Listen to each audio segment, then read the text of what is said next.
Imagine you're a guest at a fancy dinner party. You're sitting down at a beautiful table, enjoying the conversation, drinking fine wine, and eating a delicious beef stew. In fact, the stew is so delicious that you ask the host for her recipe. And she says, flattered, well, the secret is in the meat. You use 3 pounds of well-marinated golden retriever. Now stop for a minute and think about your reaction to that. Dog? In America, we don't eat dogs. Dogs aren't for eating. So chances are your experience radically changed after hearing that line. Chances are what was once food to you, you now see as a dead animal. Chances are what was once delicious just moments ago has become disgusting.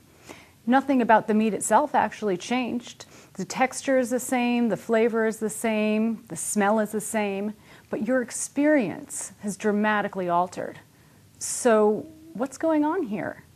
Your reaction is an example of carnism. Carnism is the invisible belief system that conditions us to eat some animals, but not others. Carnism is why we typically don't envision the animal when we sit down, for instance, to a plate of beef, chicken, or pork. It's also why we can't help but envision the animal when, for instance, we're served golden retriever, swan, or guinea pig. Carnism is the reason that we're typically disgusted by the idea of, out of tens of thousands of animal species, eating all but a tiny handful of them. And it's also the reason we don't stop to think about why this is the case. When meat eating isn't necessary for survival, it's a choice, and our choices always stem from our beliefs. But we don't see meat eating as we do vegetarianism, as a choice based on a set of assumptions about ourselves, our world, and animals. Rather, we see it as a given, as the natural thing to do, as just the way things are. We eat animals without thinking about what we're doing and why, because the belief system that underlies this behavior is invisible. This invisible belief system is what I call carnism. Why is it important to know about carnism? Because our choices matter. They matter to ourselves, they matter to animals, and they matter to the planet. When we eat meat, we have to disconnect psychologically and emotionally from the truth of our experience. We have to numb ourselves from the reality that we're eating a dead animal.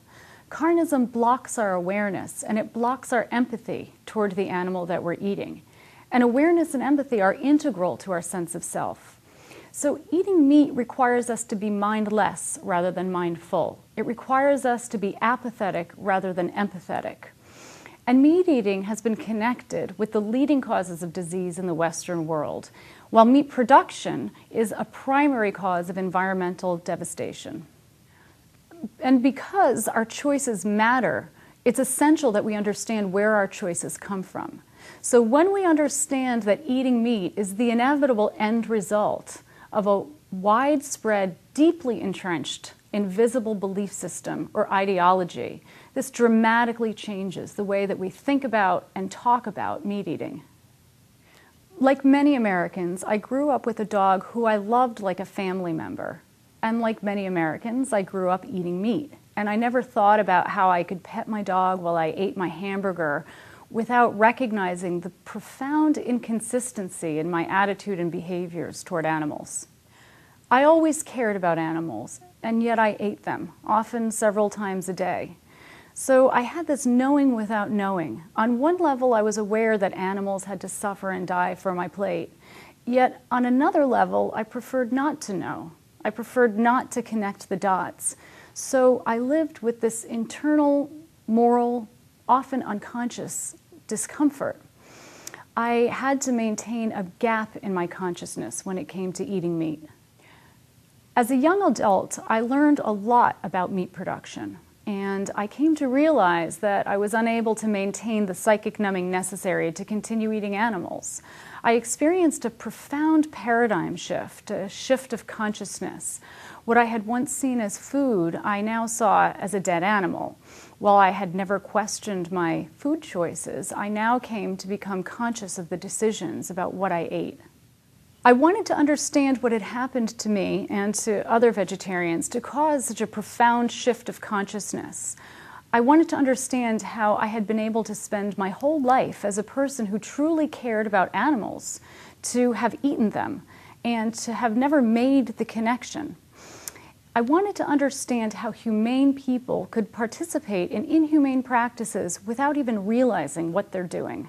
I entered a doctoral program in psychology where I interviewed vegans, vegetarians, meat eaters, and meat cutters about their experience eating and/or working with meat. And across the board, without exception, every one of them told me that in order to either eat or process animals, they had to numb themselves. They had to disconnect from the reality that they were dealing with a dead animal. The vegans and vegetarians told me that when they had eaten meat, they had to numb themselves. And when they were no longer able to numb themselves, they were no longer able to eat meat. And this awareness gave birth to my understanding of the invisible system that I've come to call carnism. My hope is that by understanding the invisible system of carnism, people will be able to step outside of that system to make their choices more freely. Because without awareness, there is no free choice. Because in our culture, we've all been conditioned to see the world through the lens of carnism. We're all participants in the system, for better or worse. So our choice isn't whether we participate, but how we participate. With awareness, we can choose to be active witnesses rather than passive bystanders. We can choose to be informed consumers and empowered citizens.